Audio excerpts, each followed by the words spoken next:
Bienvenue sur Africa 24 pour cette nouvelle édition du QG Week-end. Voici les titres de l'actualité. Au Tchad, le système judiciaire toujours paralysé. Les magistrats en grève depuis le 16 octobre 2017 ont reconduit leur mouvement pour une semaine supplémentaire. Lancement en Sierra Leone d'une campagne nationale de vaccination. Un mois après les inondations et les glissements de terrain, les autorités veulent anticiper les risques de choléra. Et puis en Afrique du Sud, nous irons à la découverte d'une boulangerie qui vient en aide à la population en difficulté en proposant des baguettes à moitié prix, une initiative soutenue par la communauté locale.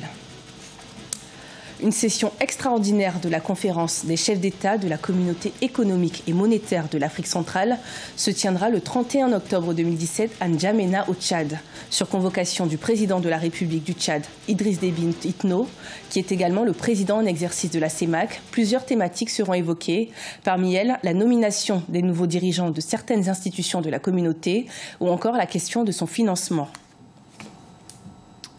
Au Tchad, les magistrats en grève sèche depuis le 16 octobre 2017 ont reconduit leur mouvement pour une semaine supplémentaire. Les juges tchadiens protestent contre le silence des autorités nationales à leurs revendications. Une situation plutôt inquiétante pour la population qui est ainsi privée de son système judiciaire.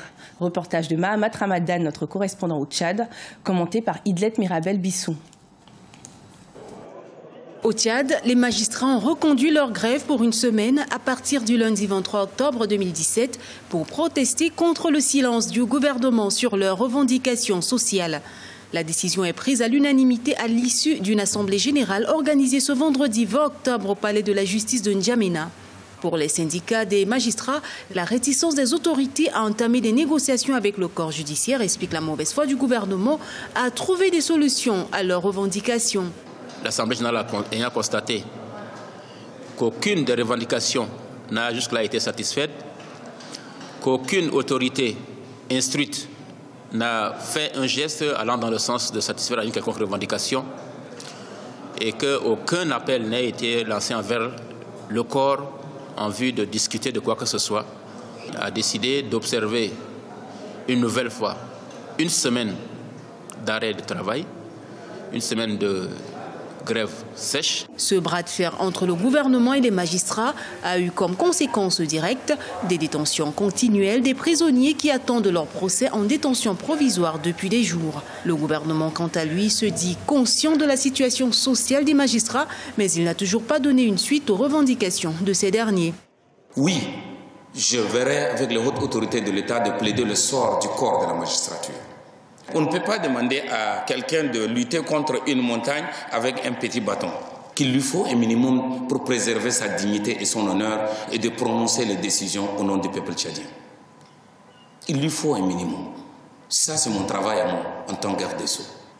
Mais avant qu'on nous accorde ou qu'on ne nous accorde pas, nous comprenons la situation de la crise économique et financière qui frappe le monde entier. Pour rappel, les magistrats tchadiens observent une grève sèche depuis lundi pour exiger le financement de l'organisation des élections du Conseil supérieur de la magistrature, dont le mandat des membres est arrivé à terme depuis novembre 2016. Ils revendiquent aussi le paiement de leurs primes de rendement de l'année 2016 et le remboursement de 80% de leurs indemnités imputées par le gouvernement pour des mesures d'austérité. En Guinée, de fortes explosions étaient entendues tôt ce dimanche matin au camp militaire Alpha Yaya Diallo à Conakry. Il y a près de 20 ans, des explosions similaires avaient eu lieu dans le même camp militaire et avaient causé la mort de plusieurs personnes et fait d'importants dégâts matériels. Pour l'instant, les autorités n'ont pas donné d'informations quant aux raisons de ces explosions, mais l'armée nationale a promis de s'exprimer dans la journée. Après les inondations et glissements de terrain enregistrés au mois d'août en Sierra Leone, les autorités ont lancé une campagne de sensibilisation et de vaccination contre le choléra. Objectif, protéger les populations affectées ou susceptibles d'être touchées par cette maladie. Idlet Mirabel Bissou. Après la coulée de boue qui a fait plus de 500 morts et 600 déplacés en août 2017, la Sierra Leone mène une campagne de vaccination d'urgence contre le choléra pour protéger les populations victimes des récentes inondations et glissements de terrain dans la zone occidentale du pays. Les agents de santé font du porte-à-porte dans des quartiers dans le cadre de la campagne préventive contre le choléra. Le vaccin, quant à lui, est administré en 2 doses, la première en septembre et la seconde en octobre. Les communautés vulnérables vivent dans les bidonvilles, c'est pourquoi nous sommes ici pour donner des médicaments à nos populations et les sensibiliser pour les aider à prévenir le choléra par eux-mêmes.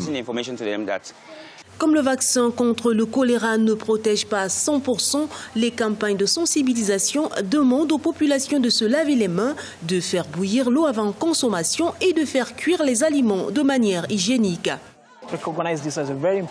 Le ministère de la Santé reconnaît cette intervention comme une mesure de protection supplémentaire pour les personnes utilisant des mesures d'assainissement, mais aussi pour promouvoir de bonnes pratiques d'hygiène afin de prévenir les risques de contracter le choléra dans un pays qui a déjà eu des antécédents de sévères épidémies.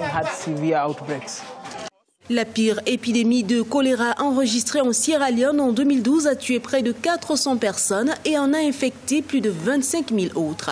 En 2017, les autorités multiplient les efforts pour lutter contre le choléra. Les écoles et les centres de santé ainsi que les camps affectés sont utilisés pour atteindre le plus de personnes possible avec le vaccin. Pour cette campagne de vaccination contre le choléra, plus d'1 million de doses du vaccin oral seront administrées selon l'Organisation mondiale de la santé. Le président de la République du Zimbabwe, Robert Mugabe, vient d'être désigné ambassadeur de bonne volonté de l'ONU pour les maladies non transmissibles. Un choix qui résulte de la demande du directeur général de l'Organisation mondiale de la santé. Le président Mugabe aiderait l'agence de l'ONU dans sa lutte en Afrique contre les maladies non transmissibles, notamment les attaques cardiaques et l'asthme. Une bonne nouvelle pour l'image du pays, mais qui est contestée par l'opposition, une partie de la population et quelques associations des droits de l'homme. Ces derniers critiquent cette nomination et estiment que le pays fait face à une crise sanitaire que le gouvernement n'a pas réussi à résoudre. En Afrique du Sud, la baguette de pain coûte environ 80 centimes américains, mais à Soweto, une boulangerie propose du pain à moitié prix dans le but d'aider les populations touchées par le chômage et la baisse des revenus. Une initiative saluée par les communautés concernées et qui pourrait bientôt s'étendre dans d'autres zones. Gladys Mwamba. 44 cents américains. C'est le prix du pain établi par la boulangerie de Boroto de Soweto. Du pain vendu à moitié prix pour le rendre plus abordable auprès des populations de la communauté de White City. Un projet fondé au départ sur des sacrifices et des compromis, la vente de 40 pains par jour à 6 cents pendant un an. Le niveau de vie de la communauté est tellement en baisse, le chômage est un problème, la sécurité alimentaire est aussi un problème. Je pensais innover en proposant quelque chose qui profiterait à toute la communauté. C'est pour permettre à toute la communauté de s'en procurer que nous avons adopté une telle initiative. Le pain est l'un des produits les plus prisés dans le pays. Pour satisfaire la consommation annuelle et la demande nationale, le gouvernement sud-africain a décidé en mars 2017 de réduire de 25% les droits d'importation de blé, la principale matière première du pain. En investissant près de $2000 dans sa boulangerie, le propriétaire de Boroto a voulu profiter de l'augmentation de la demande pour fournir du pain moins cher, ce qui a su susciter l'engouement de ses clients. C'est utile parce que c'est moins cher et c'est frais. Leur pain est très bon, il est très doux et délicieux. C'est bon pour le petit déjeuner. Ce pain est bon, il fait de bons sandwichs et les gens les adorent. Le prix est correct, c'est très bon et nous pouvons nous le permettre.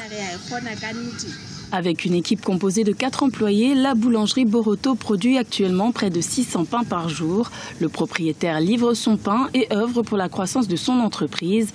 Il ambitionne d'étendre son commerce à d'autres zones de la ville à faible revenu. Ce journal a été préparé par l'ensemble de la rédaction. Merci de nous avoir suivis. Retrouvez dans un instant une nouvelle édition de l'information sur Africa 24.